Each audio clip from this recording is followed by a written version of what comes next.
ভারতীয় সিনেমায় আসছে মহাকাব্যিক এক অধ্যায়। পৌরাণিক কাহিনী নির্ভর রামায়ণ 2 পর্বে মুক্তি পেতে যাচ্ছে দীপাবলির উৎসবে। প্রথম পর্ব 2026 সালে, দ্বিতীয়টি 2027 সালে।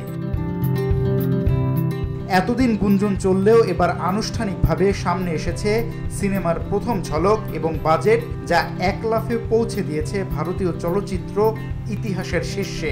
রামায়ণ হতে যাচ্ছে ভারতীয় সিনেমার সবচেয়ে ব্যয়বহুল প্রযোজনা।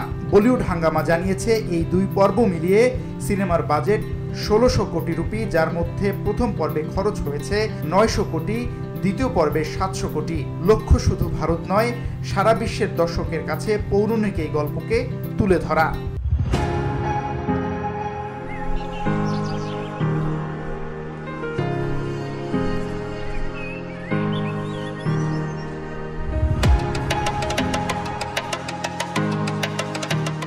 নিতেশ তিওয়ারির পরিচালনায় এই সিনেমায় রামের চরিত্রে আছেন রণবীর কাপুর, রাবণ হচ্ছেন দক্ষিণী তারকা ইয়াশ, সীতা চরিত্রে সাই পল্লবী, লক্ষণ হয়েছেন রবি দুবে আর হনুমান হয়েছেন সানি দেওয়াল। সঙ্গীতে আছেন 2 কিংবদন্তি অস্কার জয়ী হ্যান্স জিমার ও এআর রহমান।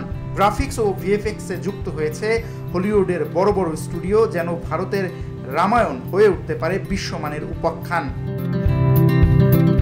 অ্যানিমেলের হিংস্র পুরুষ থেকে রামের শান্ত রূপে নিজেকে গড়ে তুলতে রণবীর কাপুর প্রস্তুতি নিয়েছেন 3 বছর ধরে। ছাড়তে হয়েছে মদ্যপান, বাদ দিতে হয়েছে মাংস খাওয়া। শুরুতে বিতর্ক থাকলেও তার রামরূপ দেখার পর দর্শক বলেছেন রণবীরই আদর্শ রাম।